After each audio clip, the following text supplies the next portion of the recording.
Hello dear students, आप लोगों को मैं पढ़ाने जा रहा हूँ फोर्थ सेमेस्टर सिविल का। फोर्थ सेमेस्टर सिविल ब्रांच के लिए जो यूनिट 4 में पढ़ा रहा था एडवांस सर्वेइंग का, ये मेरा तीसरा लेक्चर है।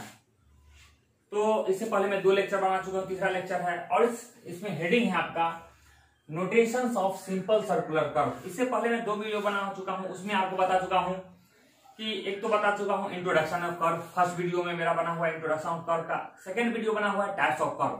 थर्ड है according to syllabus notations used या notations of simple circular curve, या ये कह सकते हैं notations used of simple circular curve. Okay बाबू, एक आप लोग को एक प्रॉब्लम है कि कुछ भी दिक्कत होगा, डाउट होगा, मेरे डिस्क्रिप्शन में व्हाट्सएप नंबर दिया हुआ है, कॉलिंग नंबर दिया हुआ, तो कॉल करके मुझसे कांटेक्ट कर सकते हैं।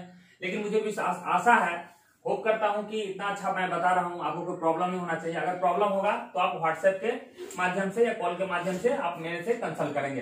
चलिए देखते हैं नोटेशंस ऑफ सिंपल सर्कुलर। इसका मतलब क्या होता है? नोटेशन का मतलब होता है कि जो कर्व शब्द है, नोटेशन का मतलब जनरल नहीं होता, कहीं भी कोई भी चीज का है आप सिंबॉलिक जो रिप्रेजेंटेशन करते हैं, नेमिंग करते हैं, उसको बोलते हैं नोटेशंस। जैसे कार्बन डाइऑक्साइड का नोटेशंस होता है या उसको सिंबल बोलते हैं या सूत्र बोलते हैं, CO2 होता है, ऑक्सीजन का O2 होता है। ओके, तो उसी तरह ये भी उसका नोटेशंस है। तो सिंपल सर्कुलर कर्व में क्या क्या नोटेशंस है उसका इस्तेमाल कर रहे हैं। तो इसमें टोटल 18 पॉइंट्स आएंगे, टोटल 18 पॉइंट्स बताने जाऊंगा। ओके, और इस 18 पॉइंट्स के सारे फॉर्मूले से भी बहुत सारे फॉर्मूले आएंगे, उस फॉर्मूले के भी एक्सप्लेनेशन करने जाऊंगा। और यही फॉर्मूला है जो आपको कंपटीशन में पूछा जाता है। सारे पॉइंट्स आपको याद रखना है और नोटेशंस याद रखने हैं। और दूसरी बात, इसका जो लास्ट टॉपिक था सेटिंग आउट, इसका नेक्स्ट टॉपिक आएगा, चौथा वीडियो बनाऊंगा जो चौथा वीडियो डिग्री का बनाऊंगा। 5वां जो वीडियो बनाऊंगा सेटिंग ऑफ कर्व का बनाऊंगा, जिसमें सारा नोटेशंस आपको यूज करना पड़ेगा। मतलब ये टर्म सब वहां आने वाला है सेटिंग ऑफ कर्व में।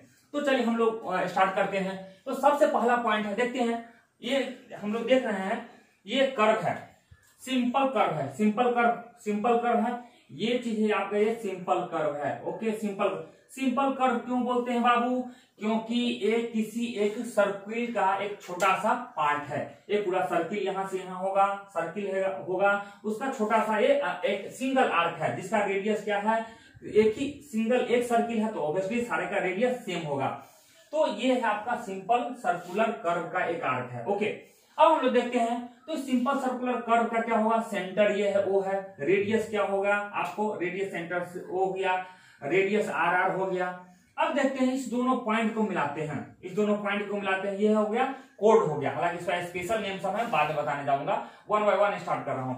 तो सबसे पहले देखते हैं, ये आपका पॉइंट है, यहां से हमारा कर्व स्टार्ट होता है, यहां से कर्व। इससे पहले क्या था बाबू, इससे पहले ये आपका एक स्ट्रेट लाइन था, स्ट्रेट लाइन रोड इस तरफ से जा रहा था, हाईवे रेलवे जा रहा था, ये एक स्ट्रेट लाइन था, हाईवे रेलवे जा रहा था। इसी दोनों पॉइंट्स को हमने कर्व के माध्यम से मिलाए हैं।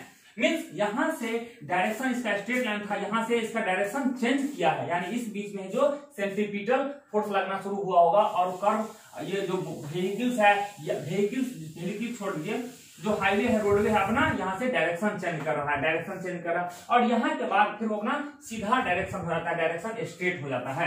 ओके, मींस इसका अलाइनमेंट है, हाईवे और रेलवे का अलाइनमेंट क्या हो गया है, यहाँ से यहाँ तक चेंज किया है, इस बीच में अलाइनमेंट अपना हाईवे या रेलवे सब जो भी है चेंज किया है। तो देखते हैं, यहां से स्टार्टिंग करते हैं। तो सबसे पहला पॉइंट हो गया ए, ऐसे कुछ नाम भी है कि हमको स्टार्टिंग करना पड़ेगा। तो यहां हम एक टेंजेंट ड्रॉ करते हैं, ये हमारा कर्व यहां शुरू होता है, तो इसको हम लोग T1 से डिनोट करते हैं, उसको PC बोलते हैं। PC क्यों बोलते हैं बताते हैं। तो सबसे पहले हम देखते हैं, ये हमको जहां कर्व से स्टार्टिंग होता है, सबसे पहला पॉइंट ये मिलता है, सबसे पहला पॉइंट मिलता है A1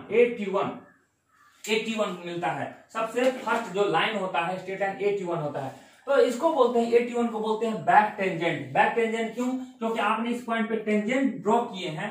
एक्चुअली हमारा काम यहां से यहां तक है, ये तो आपका जो स्ट्रेट हाईवे था वो तो ऑलरेडी यहाँ एग्जिस्टिंग है, तो इसीलिए हमको ये हमारे काम का चीज नहीं है, क्योंकि हमारा काम का चीज यहाँ से यहाँ तक कहां ही हो, फिर आगे तो स्ट्रेट लाइन में चला जाएगा, कर्व का पोर्शन सिर्फ यहाँ से यहाँ तक है। तो इसीलिए यहाँ टेंजेंट ड्रॉ किए हैं, तो उससे तो पहले है, जहाँ टेंजेंट इस पॉइंट पे ड्रॉ किए पहले है, जो पिछला वाला है, जो प्रीवियस लाइन है, ये आपका प्रीवियस स्ट्रेट लाइन है, इसको बोलते हैं बैक टेंजेंट या फर्स्ट टेंजेंट या रियर टेंजेंट। रियर टेंजेंट बोलते हैं। तीन इसका नाम हो गया। AT1 का नाम हो गया बैक टेंजेंट। क्यों? ये आपके यहां से आगे का टेंजेंट है, इससे पहले, इसीलिए बैक टेंजेंट बोलते हैं। क्योंकि पहला टेंजेंट ड्रॉ करते हैं इसीलिए इसको बोलते हैं फर्स्ट टेंजेंट बोलते हैं या रियर टेंजेंट बोलते हैं। तो क्या हो गया? AT1। और इसका डेफिनेशन ऑब्वियसली लिखना रहेगा तो क्या लिख सकते हैं? It is the first tangent drawn या it is the previous tangent, it is the previous tangent to T1। T1 से जो पहले का जो टेंजेंट होगा वो हमारा फर्स्ट टेंजेंट होगा। क्लियर है? ये हो गया। चलिए सेकंड पॉइंट, इस पॉइंट को हमने क्लियर कर लिया। अब सेकंड पॉइंट है फॉरवर्ड टेंजेंट। फॉरवर्ड टेंजेंट, तो ये क्या है? Forward tangent. यहाँ ये हो गया। अब यहाँ से देखते हैं फॉरवर्ड टेंजेंट। इसको बोलते हैं फॉरवर्ड टेंजेंट बोलते हैं या सेकंड टेंजेंट। ये फर्स्ट हो गया तो ये सेकंड टेंजेंट हो। मतलब ये जहाँ कर्व खत्म हो रहा है, कर्व जहां खत्म हो रहा है वहां जो टेंजेंट ड्रॉ करते हैं तो आगे वाला जो लाइन होगा इसको बोलेंगे सेकंड टेंजेंट या फॉरवर्ड टेंजेंट बोलेंगे। T2B को बोलेंगे सेकंड टेंजेंट या फॉरवर्ड टेंजेंट बोलेंगे। यानी फर्स्ट टेंजेंट, ये सेकंड टेंजेंट, ठीक है, ये बैक टेंजेंट या फॉरवर्ड टेंजेंट या इसका एक और नाम है रियर टेंजेंट। तो ये भी क्या, इसको डेफिनेशन कैसे देंगे कि it is the tangent, it is the tangent drawn forward to T2। यानी T2 के आगे जो टेंजेंट ड्रॉ, क्योंकि T2 से बैक भी टेंजेंट ही है, लेकिन T2 के बाद जो टेंजेंट है उसको बोलेंगे हम लोग फॉरवर्ड टेंजेंट बोलेंगे। नेक्स्ट है point of intersection. Point of intersection, तो देखिए तो पॉइंट ऑफ इंटरसेक्शन पहला शब्द है P, यहाँ I है, तो पॉइंट ऑफ इंटरसेक्शन को हम लोग PI से भी डिनोट करेंगे या इसको वर्टेक्स भी बोलते हैं। ये पॉइंट है, यही पॉइंट है, पॉइंट ऑफ इंटरसेक्शन। तो पॉइंट ऑफ इंटरसेक्शन क्या होता है? जो A1 को प्रोड्यूस किए हुए हैं और B2 को प्रोड्यूस किए हुए हैं, और जहां प्रोड्यूस डॉटर, क्योंकि बाबू रियल में बना नहीं होगा, रियल में तो आपका यहाँ से हाईवे दिया होगा, यहाँ से ही बना होगा।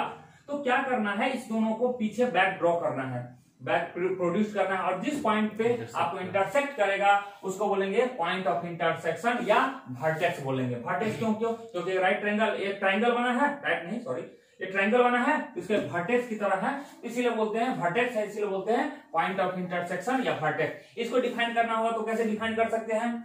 इसको डिफाइन करेंगे, it is the point, it is the intersection of back tangent and forward tangent produced and meeting at A point. और एक किसी पॉइंट पे मिलता है तो उसको हम लोग बोलेंगे पॉइंट ऑफ इंटरसेक्शन। ठीक है, ये समझ में आ गया। फिर रिपीट कर देते हैं, AT1 को क्या बोलते हैं? बैक टेंजेंट बोलते हैं या रियर टेंजेंट बोलते हैं या फर्स्ट टेंजेंट बोलते हैं। एक पॉइंट पहला पॉइंट हो गया, दूसरा पॉइंट क्या हो गया? T2 को क्या बोलते हैं? फॉरवर्ड टेंजेंट बोलते हैं और या सेकंड टेंजेंट बोलते हैं। इस दोनों पॉइंट को मिला जहां बैक प्रोड्यूस करते हैं और जिस पॉइंट पे मिलता है उसको बोलते हैं पॉइंट ऑफ इंटरसेक्शन बोलते हैं या वर्टेक्स बोलते हैं। ठीक है, ये पॉइंट हो गया। नेक्स्ट है पॉइंट ऑफ कर्व या बिगिनिंग ऑफ द कर्व। अब वो आपको ये दिमाग में आया होगा कि सर T1 को बता रहे हैं, T1 क्या था? तो T1 को बोलते हैं बाबू ये बिगिनिंग ऑफ द कर्व, यानी कर्व का यहाँ शुरुआती होता है, जहां कर्व की शुरुआती हो उसको बोलते हैं बिगिनिंग ऑफ द कर्व या पॉइंट ऑफ कर्व। इसी पॉइंट को PC भी बोलते हैं, T1 बोलते हैं। इसी पॉइंट को PC बोलिए या T1 बोलिए, यहां से इसका मतलब है जहां से कर्व स्टार्ट होता है। तो इसको डिफाइन, देखिए सब सिंपल है, आप लोग भी डिफाइन कर सकते हैं। कैसे डिफाइन करेंगे? तो it is the point from which any curve starts, start होता है, जहां से कर्व स्टार्ट होता है, या ऐसा कह सकते हैं कैसा पॉइंट है जहां से कर्व अपना डायरेक्शन चेंज करता है। It is the starting point from where direction of curve changes. मतलब डायरेक्शन कैसे चेंज करा? क्योंकि यहाँ तक स्ट्रेट लाइन जा रहा था लेकिन यहाँ से चेंज कर दिया अपना डायरेक्शन। तो ऐसा स्टार्टिंग पॉइंट जहां से अपना डायरेक्शन चेंज करता है कर्व, उस पॉइंट को बोलते हैं पॉइंट ऑफ कर्व बोलते हैं या बिगिनिंग ऑफ द कर्व। इसको T1 से डिनोट करते हैं, PC लिखे हैं और इसको T1 भी इसका सिंबल होता है। क्लियर है? चलिए नेक्स्ट पॉइंट लेते हैं, पॉइंट ऑफ टेंजेंसी। ये कर्व जहां खत्म करता है, ये पॉइंट जहां खत्म करता है उसको बोलते हैं टेंजेंसी या T2 बोलते हैं या T2 से भी डिनोट करते हैं। तो पॉइंट ऑफ द टेंजेंसी यानी कर्व जहां खत्म करे तो क्या कर सकते हैं? It is the point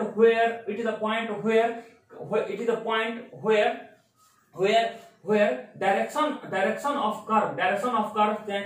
curve changes from curve to straight line. Curve से जहां स्ट्रेट लाइन में डायरेक्शन चेंज कर देता है तो उसको कहते हैं, या ये भी कह सकते हैं कि it is the end point of A curve. किसी कर्व का एंड पॉइंट, सिंपल एक भाषा में कह सकते हैं and point of the curve. तो कर्व का एंड पॉइंट होगा वो आपका पॉइंट ऑफ टेंजेंसी कहलाएगा। नेक्स्ट है इंटरसेक्शन एंगल। इंटरसेक्शन, ये बाबू दोनों एंगल, ये दोनों स्ट्रेट लाइन है जो टेंजेंट है, इसके इंटरनल में जो एंगल बनता है इसी को बोलते हैं पॉइंट ऑफ इंटरसेक्शन बोलते हैं। इंटरसेक्शन एंगल बोलते हैं या एक्सटर्नल डिफ्लेक्शन एंगल। ये है डिफ्लेक्शन एंगल है तो इसको बोलते हैं एक्सटर्नल डिफ्लेक्शन एंगल। ये डिफ्लेक्शन है इसका बाहरी का है तो इसको बोलते हैं एक्सटर्नल डिफ्लेक्शन एंगल बोलते हैं। ठीक है, तो इसको कैसे डिफाइन करेंगे? It is angle made on vertex या point of intersection by produced two tangent from point of tangency और पॉइंट ऑफ कर्व से और पॉइंट ऑफ टेंजेंसी को प्रोड्यूस करके जो एंगल बनता है उसी को बोलते हैं हम लोग उसी को बोलते हैं आपको एक्सटर्नल डिफ्लेक्शन एंगल या इंटरसेक्शन एंगल। चलिए नेक्स्ट देखिए, 6 पढ़ चुके हैं, 7वां क्या है? 7वां जो डेफिनेशन है डिफ्लेक्शन एंगल। डिफ्लेक्शन एंगल है angle of deflection. Deflection angle ये है आपका डिफ्लेक्शन एंगल। तो डिफ्लेक्शन एंगल कैसे डिफाइन करते हैं? ये आपको ये टर्म आपको जब टरबाइन पढ़िएगा, फ्लूइड मैकेनिज्म या हाइड्रोलिक मशीन में पढ़िएगा, वहां भी डिफ्लेक्शन एंगल का इस्तेमाल होता है, वहां भी बहुत ज्यादा इसका यूज होता है। वहां डिफ्लेक्शन एंगल जनरली नहीं पूछ दिया जाता क्वेश्चन में, 165 एंगल हम लोग लेते हैं डिफ्लेक्शन एंगल। ओके, डिफ्लेक्शन किसको बोलते हैं? कहीं भी जो रास्ता में जा रहे थे वहां से डिफ्लेक्ट कर जाते हैं, उस रास्ता से भटक जाते हैं, जितने एंगल से भटकते हैं उसको बोलते हैं डिफ्लेक्शन एंगल बोलते हैं। तो क्या हो रहा था, आप यहाँ 81 ऐसे जा रहे थे, यहाँ जा रहे थे, ऐसे सीधा आपका नाक या आपका जो टारगेट है इस सीधा में है, लेकिन यहाँ से हुआ क्या, इतने एंगल से आपने डिफ्लेक्ट कर, यानी इस रास्ता से इतना एंगल से भटक गए, तो जितना एंगल से भटक गए वो इसका डिफ्लेक्शन एंगल कहलाता है। तो डिफ्लेक्शन एंगल या एंगल ऑफ डिफ्लेक्शन ये डेल्टा होता है। ठीक है, तो अगर चाहेंगे डिफ्लेक्शन एंगल इंटरनल इसमें रिलेशन करना चाहेंगे तो लिख सकते हैं। तो डिफ्लेक्शन बराबर क्या हो जाता है बाबू? तो डिफ्लेक्शन बराबर हो जाएगा, डिफ्लेक्शन बराबर क्या हो, 180 माइनस आई, या ये बोल सकते हैं आई बराबर क्या होता है 180 माइनस डेल्टा। तो जो भी एक पता रहेगा तो दूसरा आप आराम से निकाल सकते हैं। ओके, तो डिफ्लेक्शन एंगल या इसको एंगल आप यहाँ डिनोट करके लिख सकते हैं भी डैश। बाबू ये भी डैश लिखा हुआ, भी डैश, भी और बी। भी डैश मतलब एंगल बिटवीन कितना हो गया, एंगल हो गया भी डैश भी और ये बी। ये जो एंगल है भी डैश भी बी है, यही आपका डिफ्लेक्शन एंगल है जिसको डेल्टा से रिप्रेजेंट करते हैं। ये हो गया। नेक्स्ट है टेंजेंट डिस्टेंस। टेंजेंट डिस्टेंस यानी इस डिस्टेंस को बोलते हैं टेंजेंट डिस्टेंस बोलते हैं। ठीक है, यानी T1 से V के बीच, T1 से और V के बीच जो डिस्टेंस होता है तो टेंजेंट डिस्टेंस कहलाता है। हालांकि जितना आप जानते हैं ये ज्योमेट्री का कॉन्सेप्ट है, ये जितना डिस्टेंस होगा उतना ही ये भी होगा। 9th में पढ़े होंगे, जितना ये डिस्टेंस होगा उतना ही ये डिस्टेंस होगा।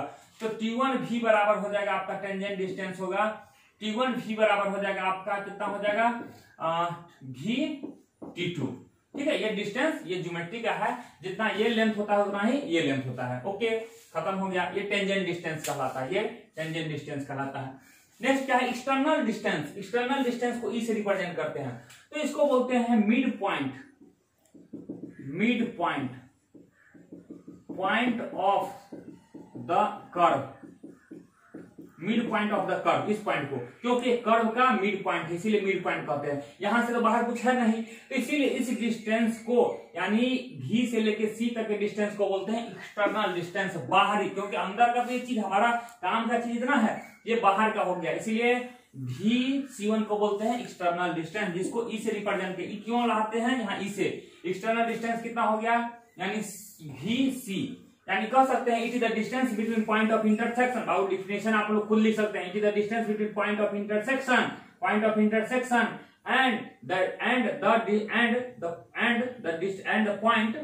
and the midpoint of the curve, यानी पॉइंट ऑफ इंटरसेक्शन और mid point of the curve के बीच के डिस्टेंस को क्या बोलते हैं, एक्सटर्नल डिस्टेंस बोलते हैं। Next point length of the curve. Obviously curve का लेंथ ये होगा, ये है लेंथ, दिख रहा है लेंथ ऑफ द कर्व क्या होगा, ये में से एक सर्किल है उसका छोटा सा आर्क है और arc length of the curve आप निकालना जानते हैं, वो हम बताएंगे जो पढ़े होंगे। इस पे ये डिस्टेंस जो अगर थीटा दिया रहता है तो ये डिस्टेंस कैसे निकालते हैं, ठीक है, थीटा बराबर होता है L बटा R होता है। उसी तरह से यहाँ भी प्रूफ करेंगे बाबू, जितना लिखे हैं सारे का फॉर्मूला बताएंगे, एक्सटर्नल डिस्टेंस का, टेंजेंट लेंथ का, ये इंटरसेक्शन का, डिफ्लेक्शन का, सारा फॉर्मूला हम आगे पढ़ेंगे। बस अभी हम नोमेनक्लेचर कर नामकरण कर रहे हैं। डिस्टेंस सभी का फॉर्मूला कुछ बताएंगे, एक एक का डिफिनेशन देंगे, मतलब आपको डिफाइन करके, डिफाइन तो कर चुके हैं, फॉर्मूला बताएंगे। यही आपका एग्जाम में पूछा जाता है कंपटीशन में। लेंथ ऑफ द कर्व, तो लेंथ ऑफ द कर्व क्या होगा, T1C ठीक है, T1C और T2, यानी यहां से T1C T2 से चलते हैं जो कर्व है, यही आपका कर्व लेंथ है। ठीक है, ये हो गया। लॉन्ग कॉर्ड बोलते हैं किसको? तो इसको, ये कॉर्ड है, ये जानते हैं कि किसी भी सर्किल पे किसी दो पॉइंट को मिलाने वाले का बीच जो डिस्टेंस होता है उसको लॉन्ग कॉर्ड बोलते हैं।